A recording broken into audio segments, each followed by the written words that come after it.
Hey guys, what is up? Alright, I got my Picco boost taken apart here, so I'll give you guys a quick inside look of the engine. I'm really impressed with the quality and the attention to detail that this engine has. It's a lot better than I thought it was going to be, I guess. Let's get started here. I'll explain some of the things that I've seen that I liked, which is pretty much everything about this engine. We'll start with the button head. Now, this is like part of the cooling head. It's got fins on it, so it's going to stay nice and cool. Probably help the engine with less flame outs due to overheating and stuff like that. You can just see that this thing is designed to be light and very efficient as far as cooling goes. So that may tell me one thing, that this engine is definitely designed to perform and be a workhorse. If it's got this much cooling features on it, means it's going to work its butt off. So you can see this is the button head, but it's also part of the cooling head because it has the cooling fins on it.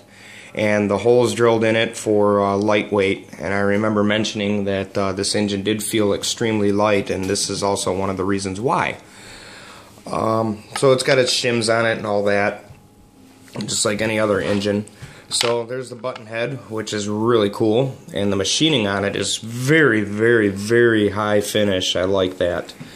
There's not too many mill marks. It's just very, very high quality and a lot of attention to detail. Here is the cooling head, which is short, so you get a low center of gravity. Now you can see all the holes drilled in it. It's a sweet looking cooling head too.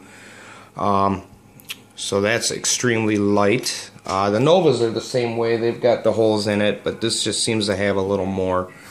So there's that part.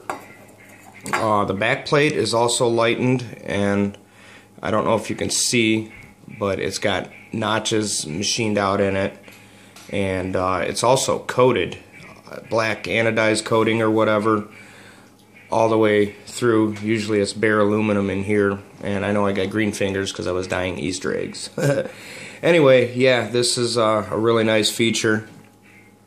So there's the back plate, looks cool too. Let's see, the carburetor is metal instead of nylon. Most of the carburetors are nylon to not want to heat up as much, you know, and get your vapor lock. But you got to think about it, when the air is flowing through here and the fuel is going in, it's going to cool it off. The vapor lock is usually if the car does flame out, they call it getting heat soaked. All the heat stabilizes through the engine, and the fuel boils in the carburetor before, you know, it can mix. But I mean, you know, that's a rarity anyway, and I do like the idea of the metal carburetor. It's got the metal neck there, so when you use the clamps, you know, to tighten your carburetor down, it's not gonna gouge into it as easily. So that's a cool feature. I still have to take the carburetor out and clean it. And the reason behind taking this engine apart, you guys know too well that I like to clean my engines before I break them in. Especially seeing that this, the only thing I didn't like is it didn't come with a glow plug. And I'm not worried about, hey, oh, I need a glow plug. It's more or less the fact that the engine wasn't completely sealed when it was shipped. So no big deal. You just clean it out before you start it, get the debris out of it. I'm very anal about my engines anyway. The crankshaft is a pretty good piece here, nice work of art. You can see the putty in there that ramped, so the airflow is directed towards the combustion chamber, and it's just designed to make the airflow swoop down, you know, faster towards the combustion chamber, so probably give you a little more throttle response in that. You can also see the brass slugs or whatever in there. Now that's a balanced crankshaft, so that's going to also make for a smoother acceleration and power band. The machining is really good on it. It's a very, very clean looking crank. I really like the design, so that is very impressive to me. And it's pretty rare that a different engine is going to impress me like this. So let's move on to the piston and sleeve. One thing I noticed, this piston was actually kind of hard to get off of the crank pin while I was taking it apart, because if you can see how thick it is, I don't have a piston to compare it to, like a Nova piston, like the R7 Conrad. If I can get the damn camera to focus again. There we go. It's just beefier at the bottom at the journal, so I just like that. I mean, everything kind of tells me that this engine is definitely designed to perform really well with all the added strength and performance features that I'm seeing is pretty impressive.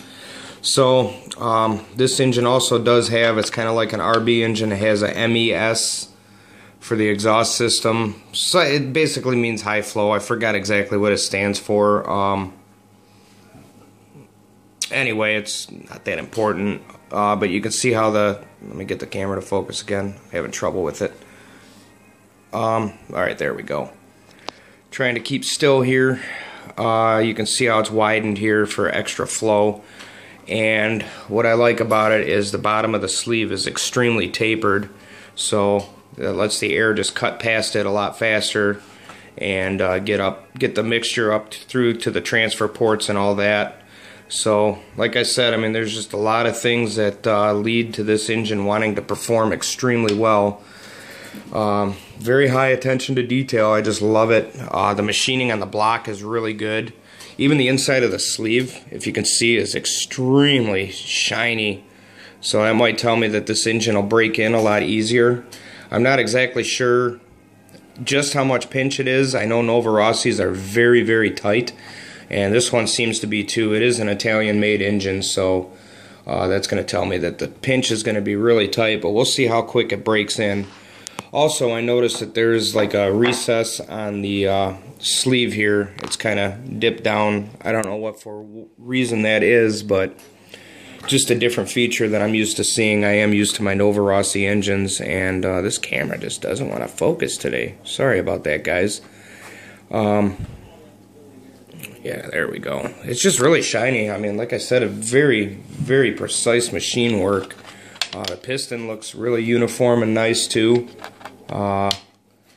So, like I said, I'm just extremely impressed with the whole idea behind this engine.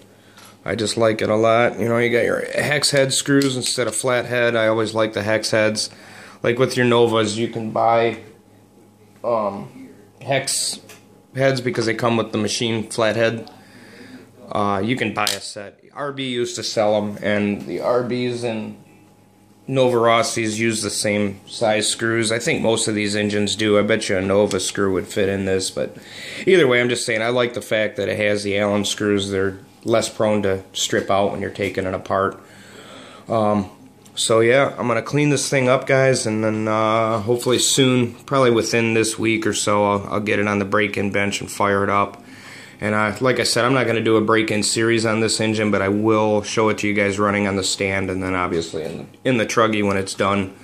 I'm really excited to see how this engine's gonna perform. I've seen very few videos of the Picco boost, probably just because they're relatively new.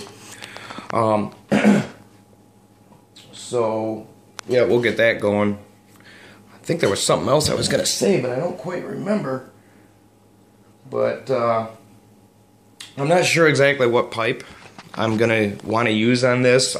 Obviously, I'm going to start out with the Nova Rossi setup, but I want to see what pipe they recommend for this engine.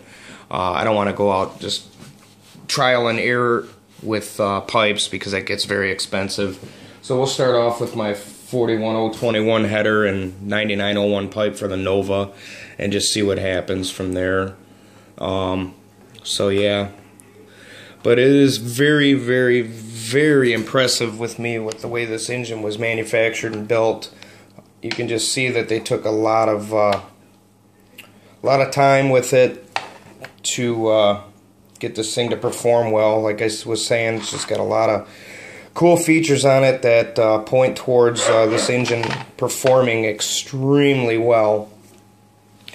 So I can't wait to hear how it sounds and what the response is going to be like and everything like that. So if you guys have any questions, just let me know. I think this is the first time I've seen a video with the internals. I just wanted to show you guys what everything looked like.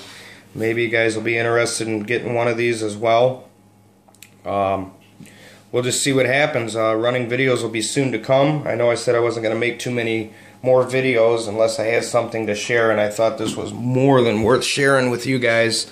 Just how sweet this thing looks. I mean, it's just a badass looking art on the thing too, let alone the way it looks. Just the shape and everything looks like this thing's gonna do some serious damage. So I can't wait to see how it's gonna throw the truggy around, and if I like it, like I was saying, I may switch from Novarossi to Picco. We'll just see what happens. Depends on how long I feel that it's gonna last. Like I said, through break-in, especially when you're doing it on a break-in bench, when you feel the pinch going away, you know it's starting to break in. So if it's going to be early and soon, you know, that kind of tells me how long the engine's going to last. Like Novarossis are extremely tight. They take a long time to break in. Usually a couple gallons, maybe at the 3rd gallon mark is when you start getting the full potential out of it. If this thing's anything like that, then it's going to be the same. If not, you know, it could lean towards like an OS engine. They don't have as much pinch. And I know that back in the day they used to use aluminum, brass, and nickel sleeves, so it was softer. You know, you get less longevity out of it, but the power of the engine and the break-in time is a lot shorter. So it'll make its power sooner, and probably a little bit better response and smoother response because of the softer sleeve. So that's a benefit of a soft sleeve. The benefit of a chrome sleeve is they last longer, but they also take longer to make their full potential. So, like I said, you guys have any questions, give me a shout or whatever, comment, let me know what you guys think, and as soon as I get this thing fired up, we'll show it to you guys. Thanks a lot. Have a good Easter, everybody. Bye-bye. Happy Easter. Happy Easter. Okay, take it easy, guys.